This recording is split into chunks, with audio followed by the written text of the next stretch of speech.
number of kickers on the pitch for Kenya today. And have you mentioned Darwin Mukidza?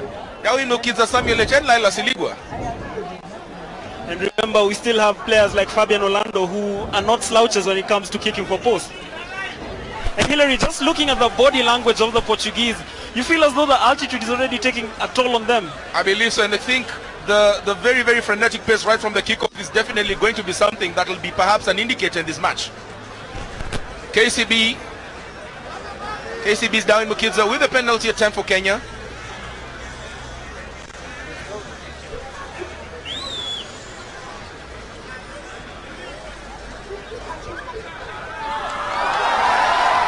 Darwin Mukidza, formerly of Chavakali High School, not very clean with the kick in there. I think that's something perhaps the technical bench will be looking at. They've got a wealth of experience and lots of talent on the kicking department. Laila Siligwa did kick a very sweet penalty conversion earlier. Perhaps just that knock was the reason why Darwin Mukidza went for this particular conversion attempt, penalty conversion attempt. As we just see it sail slightly wide of the post. The scores remain 7-0 to Kenya. If you're joining us, this is Kenya versus Portugal International Test Match coming to you live from the RFUA grounds in Nairobi. Of course, we've heard of the battle between Kenya and Uganda for Migingo. The social media dubbing the battle for Jesus. Isaac Adimo breaks through, he's got numbers left and right. Adimo passes the ball to Oliech. Oliech cuts. Oliech's boots let him down and Oliech recovers quickly. Kenya still on the upset. Samuel Oliech needs to change his boots. He sure does, because this is the second time we have seen him lose his footing in a promising position as Joshua Chisanga just takes it in. The offload wasn't the best, but Moses Amsala there to clean it up. Joshua Chisanga with a loose ball, luckily fielded in the butt. There was some level of shielding. And this will be a very, very hurrah moment for Portugal. They are just getting very, very lucky. The Kenyans perhaps being their own enemies at these early stages of the match. Yes, they have been wasteful in the past 15 or so minutes. Isaac Adimo in particular, opting to take the ball into contact when twice or thrice he had the opportunity to just play the ball out wide. Kenyans will probably have to ensure that they do not come back to regret all these missed opportunities. When you're playing against a class side that can come back in to finish you in the second half, it might probably be one of those things that you do not want to go around and have at the aftermatch drink. Regret. The only place I think you can actually get people called regret is in Southern Africa. Here we'll have pride, we'll have passion, and I'm certain like people, both sides of players would love to win. Oliver Mangeni losing out the ball somehow. The Portuguese return the favor. Open season for madness currently. Fabian Orlando just trying to make some level of acquaintance with Tomas Noronia there. Nothing too much in there, just a couple of lads saying hello to each other. In different languages for this matter. Definitely. Last time the Portuguese were in Kenya with a very heavy presence, they took over for Jesus. So perhaps it's a case of the locals reacquainting themselves.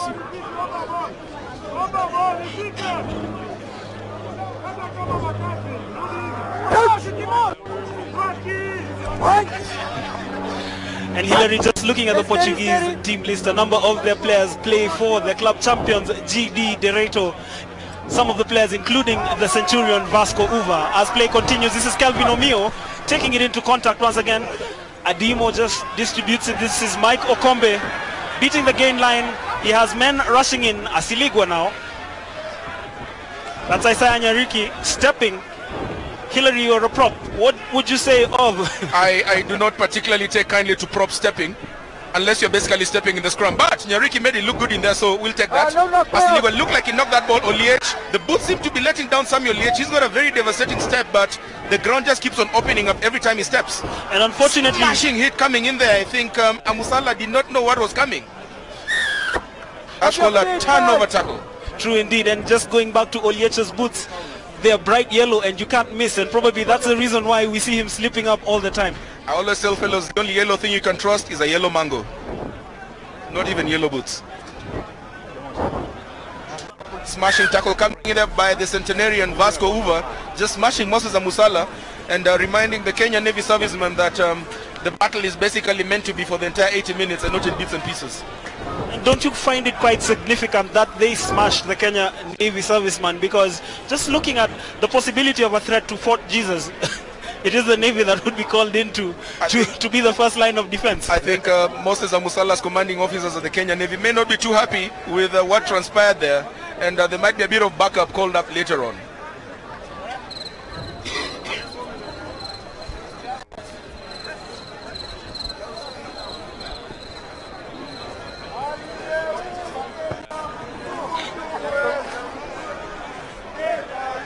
And you know, Mike, we actually called it. We can see Kenya fullback on one corner of the pitch, Samuel H, changing his boots.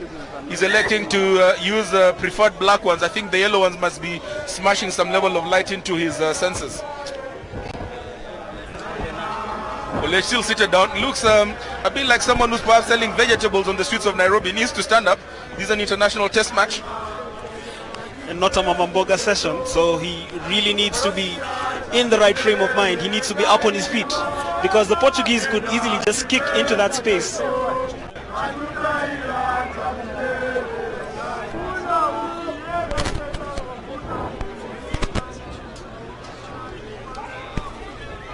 The Portuguese win the line out, and this is the first maul of the game. The men in red look like this is something that they've trained on. Thrown in all the...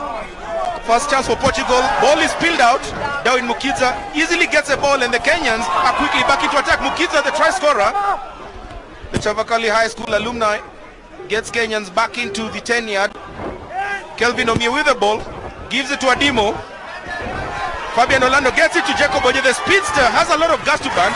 Gives it back to Orlando. Asiligwa has the ball. Lyle Asiligwa is running.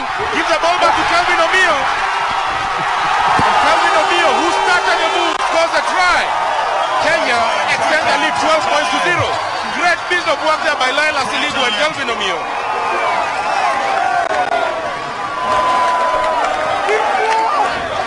And this, Hillary, is what you call a textbook try. Right from a Portuguese era, when the tackle was made, the Portuguese players losing the ball on the tackle, Darwin Mukiza just cleaning it up, and from there it was plain sailing. Jacob Oje first playing it into Fabian Orlando, then Lyle Asiligwa did all the hard work, calling in Kelvin Omio. That was very wise, because the defenders were going in the opposite direction. Omio plunging into the swimming pool. And Kelvin Omio started it. I actually had a moment of shock seeing number 12 at the number 10 position, but Omio recovered quickly, went up to give some greatly needed support to Lyle Asiligwa, and definitely one of the better tries that I've seen the Kenya national team scoring. True indeed, and thus far Kenya sailing 12-0 against Portugal.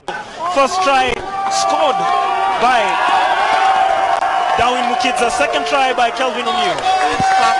Mukiza gets a chance at doing the penalty conversion. It appears that Lyle Asiligwa may have injured himself earlier on after doing the initial conversion. Mukiza will look to add his early. And remember, Hillary, after this, the next assignment for Kenya is a match against Zimbabwe, a Rugby African counter on the 13th of June. As Mukiza just slots it over, doubling the scores to 14-0. I'm certain the lads from Harare are watching this match. Definitely, this is what we call international season. After the game against Zimbabwe, there will be a match against Spain before Kenya goes into the Rugby Africa fray, and there'll also be a game against Uganda. There's just a wealth of rugby action coming up in the next 2 months. And not to forget Kenya's opponents, Portugal. They will next be playing against Switzerland in a match that is going to be a testimonial for Joao Diago Silva.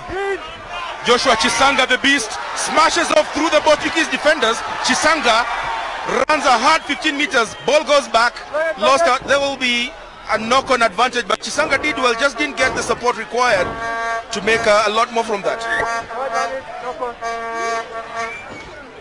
As you see bodies on the ground from that battle. Yeah, looks like he's in a spot of bother. You can see him on the fine of the pitch, really writhing in pain. Looks like something's wrong with his ankle. And remember, that injury kept him out for a bit of the Kenya Cup season before he came into form. We just hope that it's not a recurrence. You can see Kenya Harlequins teammate Isaac Adimo just walking up to look up at Asiligwa. It looks like it's a bit nasty. And the referee just consulting with the third judge on the fine to confirm what probably happened.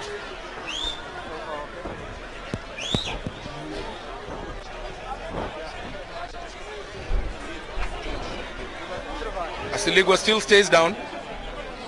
Kenyans look like they might be having a substitution done in the early stages of the game. Of 23 minutes played so far. The far side, Robert Aringo of Impala is being called. It would appear that Laila Siligwa may not be able to complete the game, and his former schoolmate at St. Mary's School, Robert Aringo, may have a chance to get into the field of play. Well, Hilary, just looking at that potential substitution, do you think that it will have any impact on the game, considering that Robert plays at center for his club? He definitely. Laila Siliga has been very clinical with the recycling of the balls. He's been there in each and every breakdown, has been able to go on through and ensure that the ball gets to the backs. Aringo needs to ensure that he does the same, otherwise losing Asiliga will be a blow for the Kenyan team.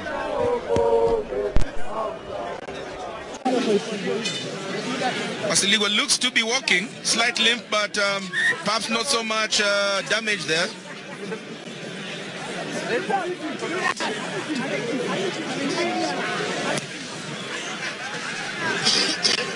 Keep straight, keep your head straight. Don't go in and no head run, okay?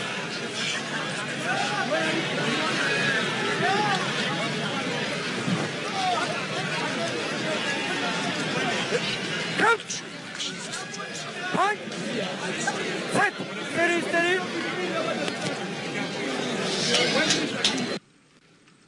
That's Maxime Tonieta By this time, just feeding it into the scrum for Portugal. pursue the thrill, pursue the journey. But not a good delivery. They'll have to clean this up. Kelvin Omia with the tackle. Used to sport an Afro puff a couple of years back. Got the name Kichwa. Not so certain whether that was because of the long hair or the big head.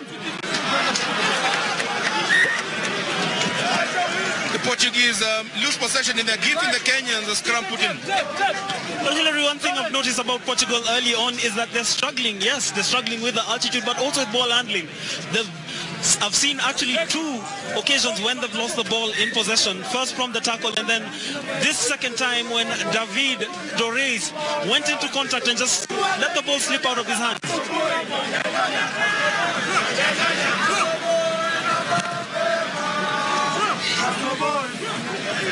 Looks like something out of a gladiator session. The body's just barging in on the contact faces. Portuguese just haven't been allowed to get into their groove. They look like they prefer getting the ball being run to the number 10 channel, but the Kenyan back rows have been very exemplary in the defense, just meeting all that might with equal force and taking them back to land on their bums.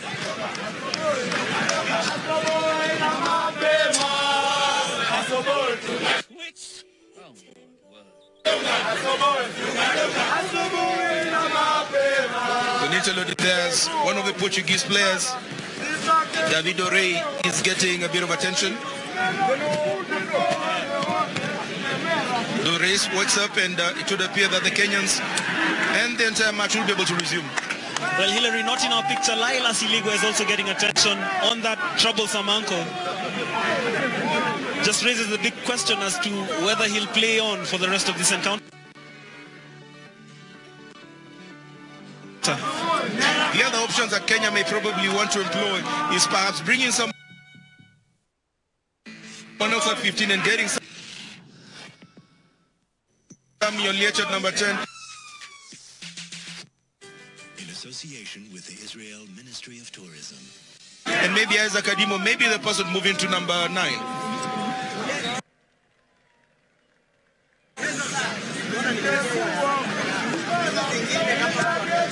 Too much of a worry.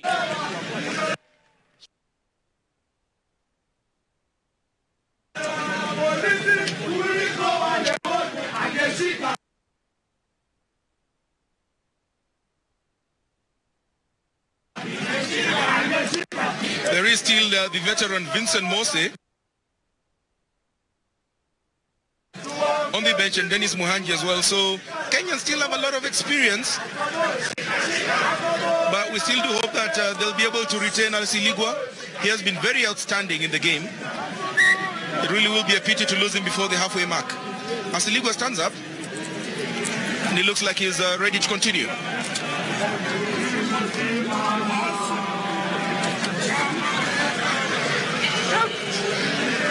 We still have 15 minutes in the first half. The score's 14-0 to Kenya against Portugal here at the RFUA grounds.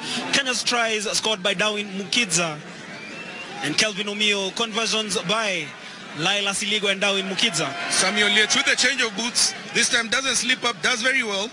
Spreads the Portuguese out. Ronnie Mwenesi fends off the first one, second. Asiligo there to clean up on the ball. Quick recycle. Look like the couple of the Portuguese players were offside. Amusala knocks the first one. Amusala on the rampage. The Kenyan Navy man is definitely giving as much as he was receiving. Adimo with the numbers there. Fabian Orlando's. Asiligo gets the ball back up. The Portuguese are not committing players into the rack anymore. They are wary of the Kenyan speed and they're just not committing anyone on the counter-racks. The captain moves on through. Nikuli has the ball, keeps it. The Kenyan skipper does very well. The Kenyan fans. We in Kenya do not condone any poaching, and we'd like to believe that that is really not a true man of a lion. Well, on a serious matter, Hillary, if anyone told you that the scores would be 14-0 to Kenya after 27 minutes in this encounter, would you have taken it seriously, say on Wednesday when Portugal were landing into the country? Probably would have tried to consult and understand sort of herbs that they had the night before, but hey, the realities are Kenya. I can't leave it. Number 1 green. Referee calls the Kenyan captain. I think there'll be either a naughty moment for someone going to the sin bin, or just one last warning. The referee, Oscar Lambert from Namibia, he has been rated as one of Namibia's fastest rising referees. He was at the Martins Academy with Victor Odor of Kenya. He refereed at the Junior World Rugby Trophy last year in Hong Kong. Moses Amusala cited for something. I'm not so certain whether it was one of the shrugs there. Looks like he extended his hand as opposed to shrugging of something. It looked like a punch.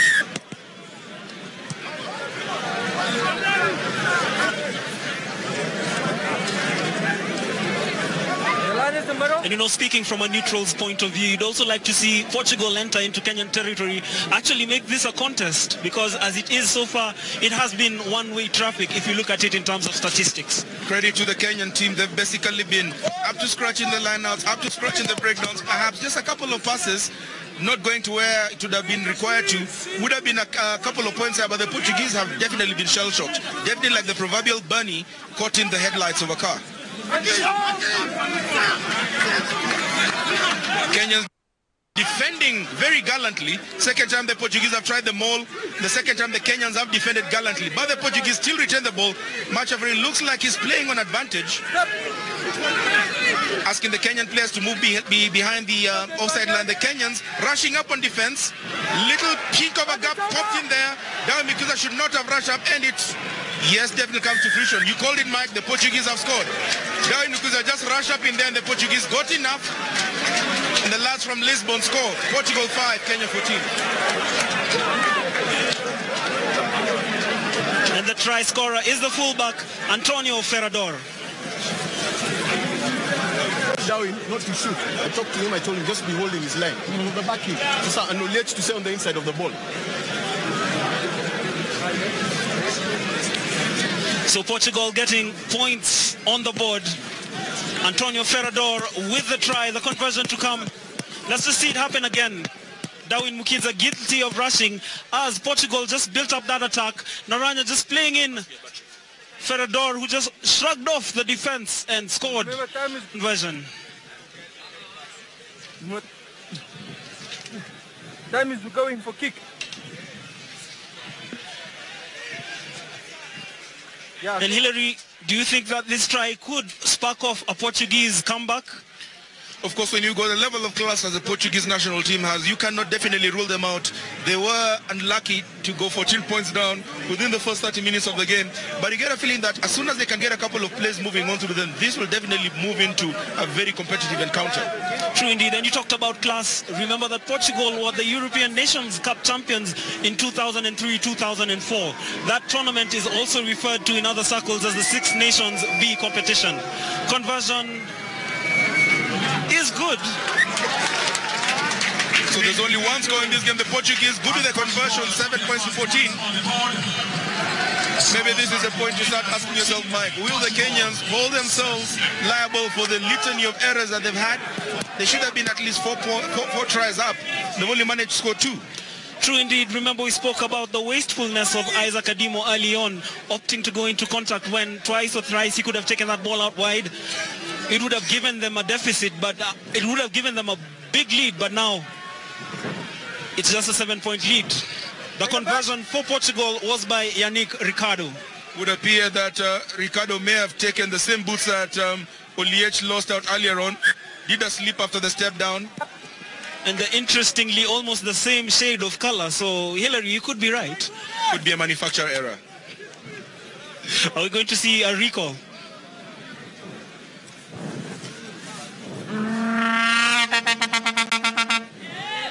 Portuguese definitely look like they're just kicking the ball down, trying to play in the Kenyan territory. Darwin Nukiza just showing a bit of impatience, rushing up in the defense. They always say if you actually have a rush defense, make the tackle. As soon as you actually rush up and don't make the tackle, you make it very easy for the team that is attacking to score. Lands the middle. I'll give you time to adjust. Yeah. Quicker, yeah?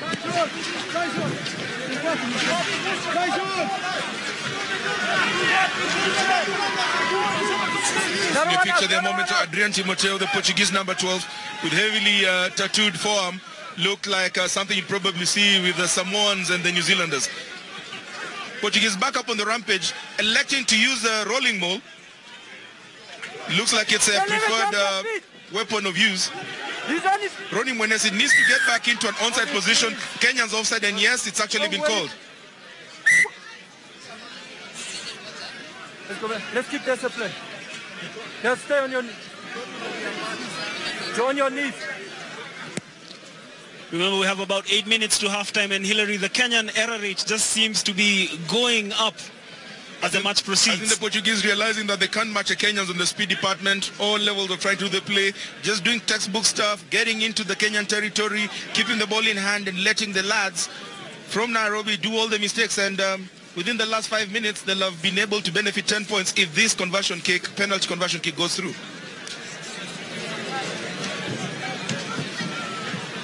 Well, that's the smart thing to do when you're chasing a game. Take any opportunity you have to score points, and we can see Yannick Ricardo about to do that for Portugal. Remember, the scores are 14 points to 7. Kenya in the lead. They had raced into a 14-0 lead, but the past few minutes have been all about Portugal patiently just building their way into this match. Ricardo with the goal attempt. It sails between the sticks and cuts the deficit to 4 points. Kenya 14, Portugal 10. We still have about 7 minutes of the first half to play.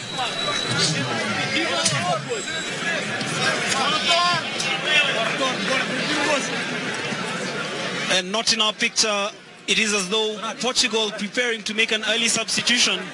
I'm not too sure if it is a blood bin or an injury and forced substitution. Leaving the field of play, we shall confirm in a minute. But preparing to come on board is number 19, Felipe Diogo Torre.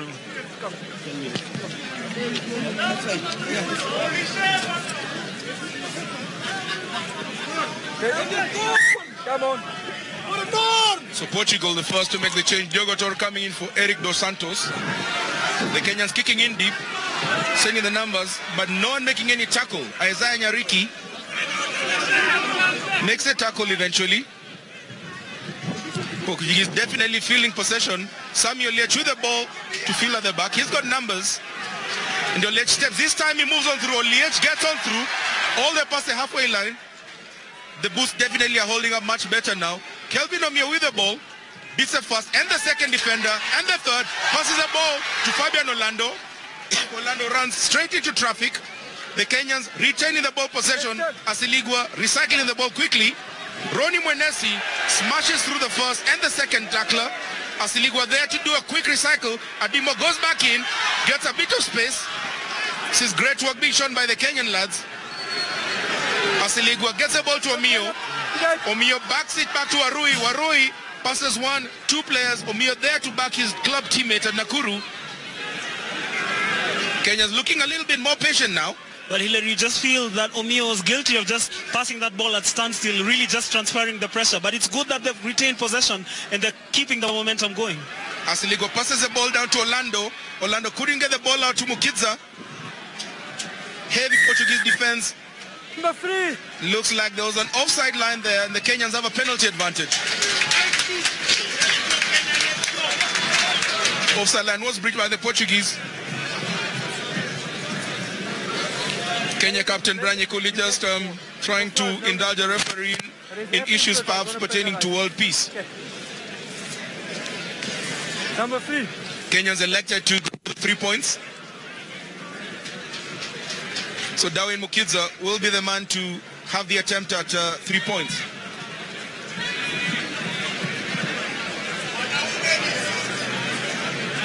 You got out there, water, no water. Penalty.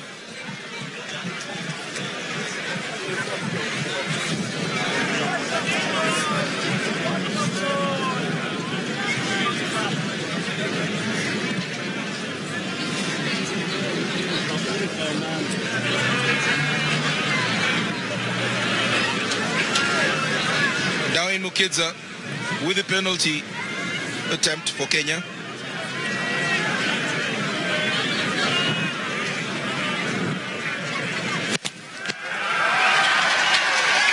Darwin Mukidza successful and Kenya stretching a lead 17 points to 10. Penalty converted by Darwin Mukidza. And remember, Darwin Mukidza is on his test debut. He has played for Kenya, although that was in the Vodacom Cup. This is his first full appearance for the national team, and what a way to mark it. He's already scored a try, 2 conversions, and that penalty. Very deceptive player, has definitely just come across to build his profile and has been one of the standout players in the Kenya Cup League. Kenya player just making a meal of the ball reception there. Oliver Mangeni should have clearly been able to catch that ball easily.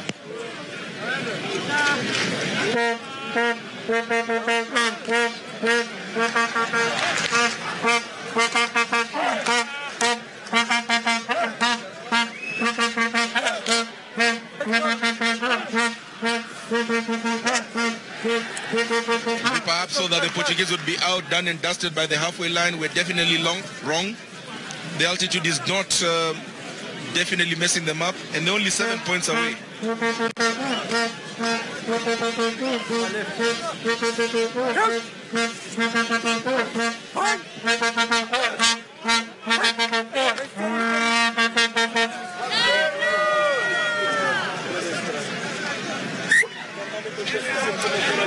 Ball looks suspiciously fed into the scrum.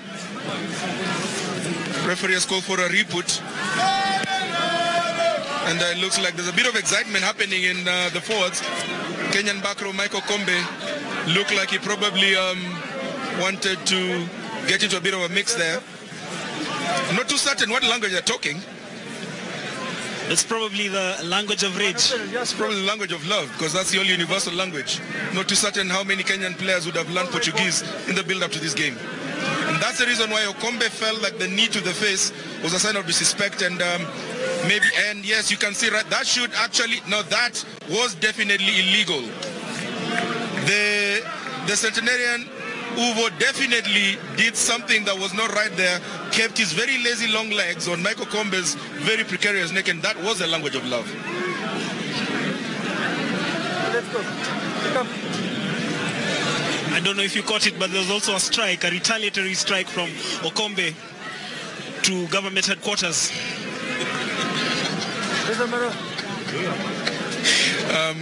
I'm certain that the principal in charge of Home Affairs has taken note of that.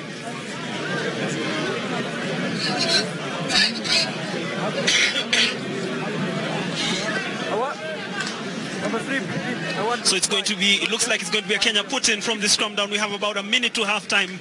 Kenya leading Portugal by 17 points to 10. Kenya's try is coming from Darwin Mukidza and Kelvin Omio. Laila Siligo with 1 conversion. Darwin Mukidza with a conversion and a penalty. Kenyans definitely the much more dominant scrum. The centenarian not giving the cleanest of balls. Smashing tackle coming in there. The centenarian going back in to where his teammate was smashed moments ago. keen on learning off the mistakes, these Portuguese fellows. Quite the stubborn lot. They retain the possession. The Kenyans have to retain discipline now. Portuguese are clearly looking at any penalizable advantage. And of course, Hillary also using the physical advantage over the Kenyans to just drive forward. They're definitely getting to the groove now, but you can still see bodies sprawled all over. They're suffering on altitude and they hold on to the ball. The Kenyan back row does well. The Kenyans have a penalty advantage. As we just see Brian Nikuli backing to Isaac Adimo to just put the ball out into touch. Probably aware of the fact that we are done with the first 40 minutes.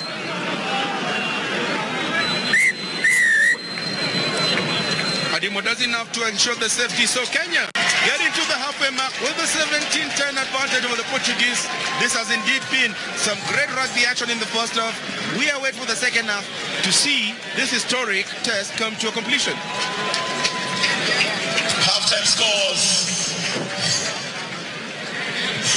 Kenya 17, Portugal 10.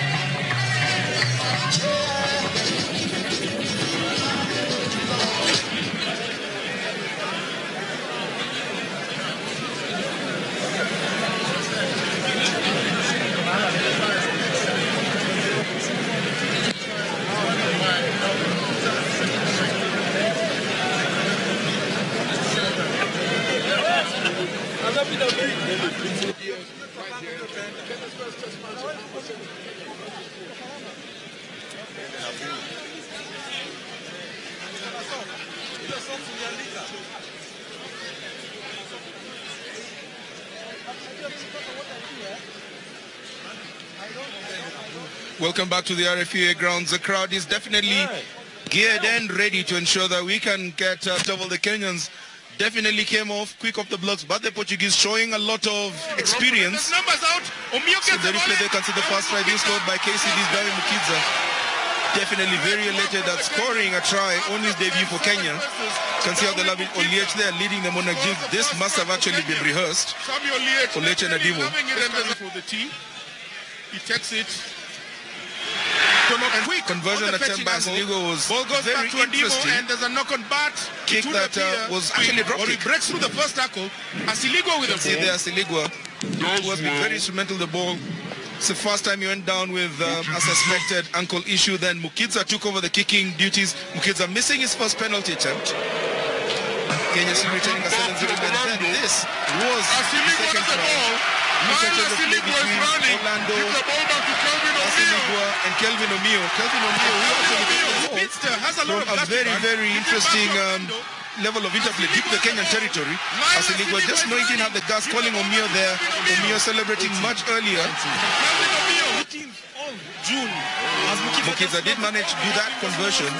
14-0. Uncertain the lads from Harare. Before the Portuguese came back in, Kenya just rushing up on defense, not making the tackle. Mukiza should have kept his ground, just got himself to a jinky level there, and the Portuguese definitely capitalized. The Portuguese have scored. The Six Nations B competition. Conversion is good match. Ricardo with the goal attempt. Two scores by the Portuguese, one then definitely followed by the last action in the half. A penalty kick that was well embarrassed by Dawi Mukiza. Looks like there was an offside line there, and the Kenyans have a penalty advantage.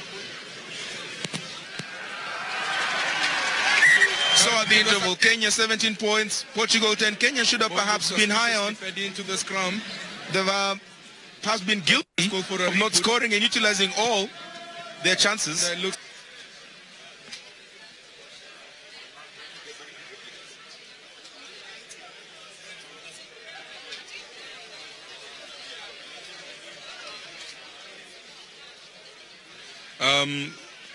Not too certain what that was on.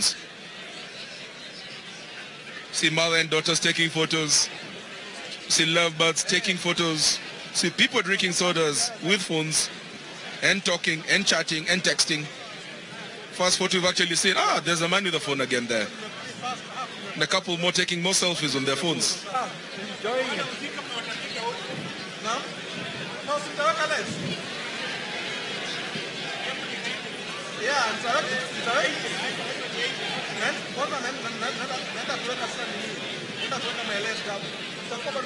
So we're just waiting to get feed so that we can go to pitch side and we can have our analysis done by Dan Otieno.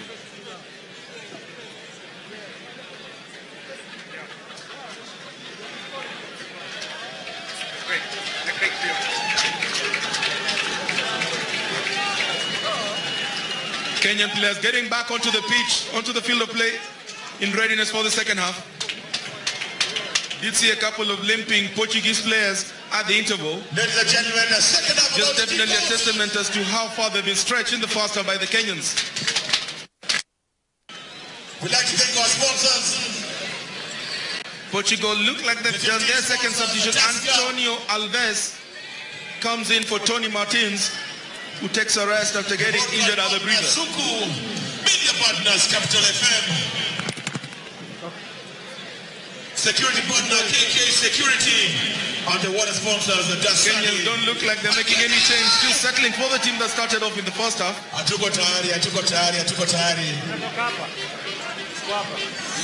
Second half about to get underway.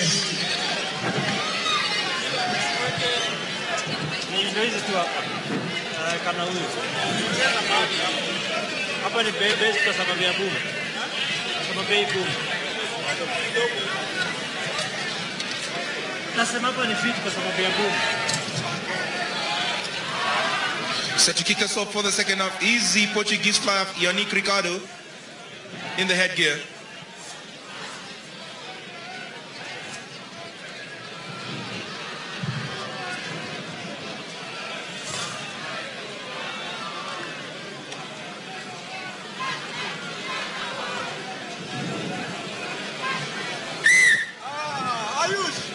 Ricardo elects to kick deep, well into the Kenyan 22, well fielded by Lala Siligwa, who returns the kick, doesn't get as much distance, goes all the way to next to the 10-meter line.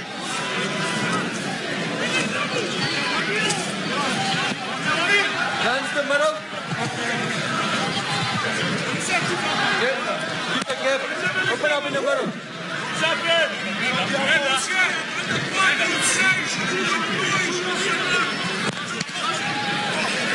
Portuguese elected to get the ball to the man. It's a 100 test today.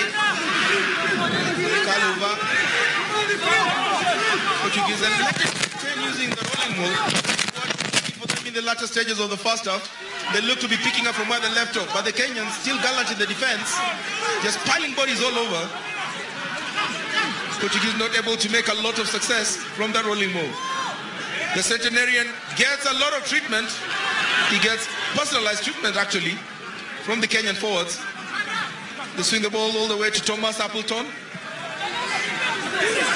Appleton, the man with the gangly hair, loses the ball. The Kenyans have it. And Darren Mukiza gets the ball other wing. Mukiza skips off through first. Second defender of the Kenyans covered quite well. Asiligwa quickly recycles from Musala. The Kenyan Navy man bumps off. Still retains the possession. Adimo decides to kick. Looks like a kick. Well spotted because there's no one back home. And there's a concerted chase. Jacob Ojay chasing the kick down. Good tackle by Ojay. The Kenyans get a line out. 5 yards away from the end. There will be a penalty. The Portuguese did not allow the Kenyans to take the quick ball. Kelvin Omio quickly takes the ball. The Kenyans on the rampage. Omio drops the ball. Unlucky there by the Kenyans. Should have retained a bit of patience. The overconfidence beginning to just sip in, and Kelvin Omio should have done better with that. True indeed, and it's moments like those that you don't want to regret at the end of the game, Hillary. Great work there by Jacob, but you're just chasing down, earning the penalty because Thomas Appleton did not want to release the ball, realize the level of danger that the Kenyans posed there. But Kelvin Omio should have clearly done better. There will be a penalty. The Portuguese did not allow the Kenyans to take the quick ball. Kelvin Omio... And Hillary, just looking at the crowds, it's good to see a large number that has turned out here at the RFUA grounds, considering that this is a long weekend in Nairobi and in Kenya. Many people have actually taken the time to come down and support the national team as they play against Portugal. I think the rugby diehards in Nairobi have been rugby sick ever since the league and the League Cup ended 2 months back. So this is definitely welcome rugby action to them.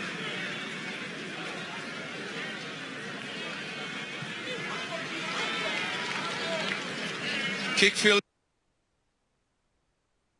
off all the way next to the 22-meter line, so the Kenyans get a second bite of the cherry.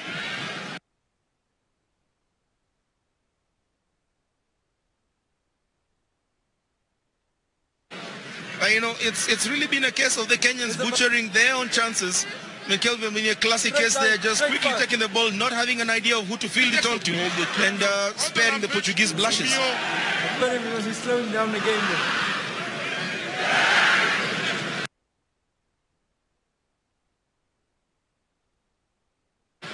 Well, you just hope that as this half begins, the Kenyans will not be as wasteful as they were when the first half began. But they've already lost the ball from the line out. It is with Portugal, with the referee waving for the advantage. Referee also calling for a penalty. Looks like after Joshua Chisanga lost the ball, he pulled on the Portuguese player. Not too certain why they elected to do a number 3 ball when you're only about 15 meters away from the try line. The Portuguese get a better chance, this time kicking the ball all the way to the 10-meter mark.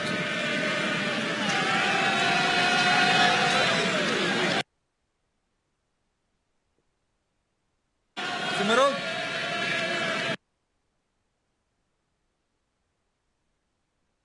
Let's go.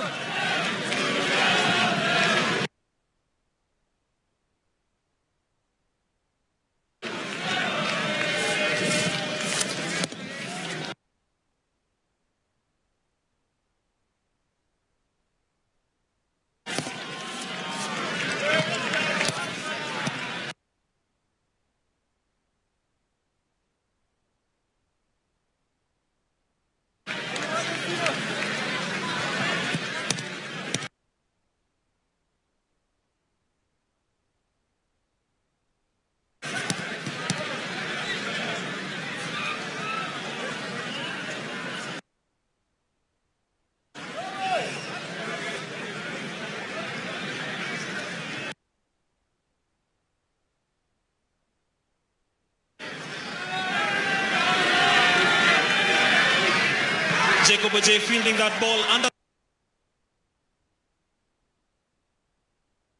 the attentions from Portugal, who are looking to relieve the pressure that was being piled on them by the Kenyans. This is Asiligwa to Omio. Long ball out wide. That's Fabian Orlando. This is the deceptive runner, Dawi Mukiza, looking for options. He opts to take it into contact. It's a scramble for the ball there, but again cleaned up by Laila Siligwa. Msala passing it through the hard-running Ronnie Munesi.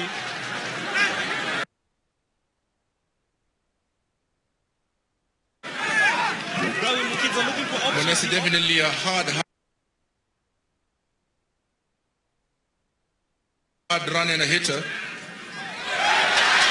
Sami Waru gives the ball to Calvin Omio. Brian Nikuli with the ball. The Kenyan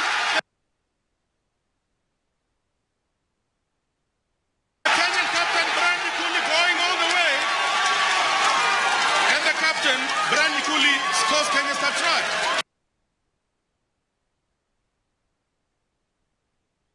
Kenya 22, Portugal 10.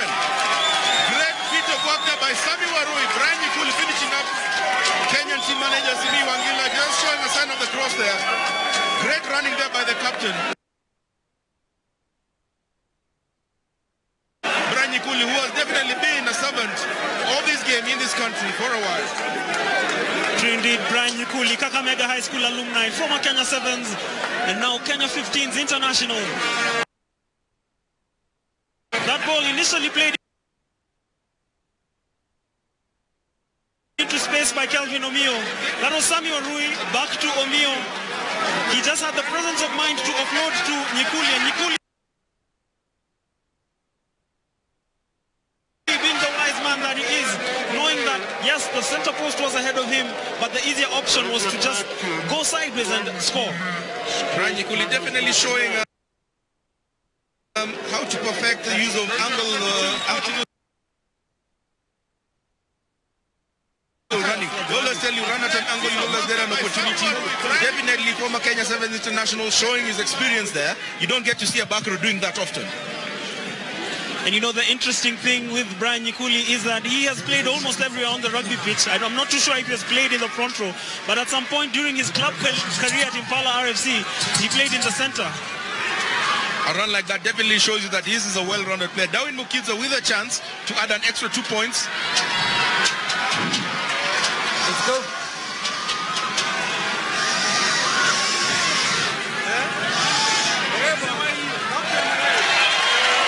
Mukidza gives you the conversion. Kenya 24, Portugal 10.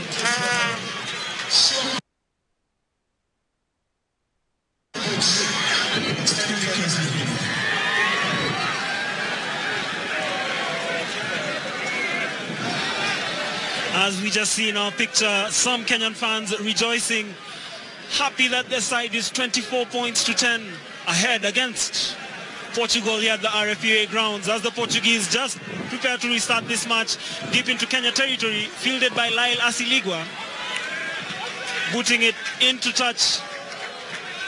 And of course, just ensuring that Kenya stay under control. Vasco Uva and Golkalo, the two brothers, have been the go-to men in the lineouts for Portugal. Pretty certain that the ball will be going to either one of them in this lineout as well. True indeed, and I was just reading up something about Vasco Uva. He has actually played in the French top 14. He had a stint with Montpellier in 2007, 2008, just after the Rugby World Cup. Brian Nyikuli try scorer rushing in on the defense. The Kenyans just not giving the Portuguese any room to operate. Hey, use that! Box kick was the only option out there. Well fielded by Mukidza. Mukidza quickly converts defense into offense. Quick pick and ball rack there. Asiligwa releases Adimo. Adimo has numbers, elects to kick, sees a bit of space, does not go according to plan. Appleton kicks back. It looks like the ball goes straight out, and the Kenyans will have a line out on the 22-meter line. And remember, should the results stand like this at the close of 80 minutes, this will probably be the biggest result in Kenyan rugby history in the 15th version of the game. I'm trying to recall any other time when Kenya actually upset a side of this stature before. I think the last time must have been in 1997 when Kenya was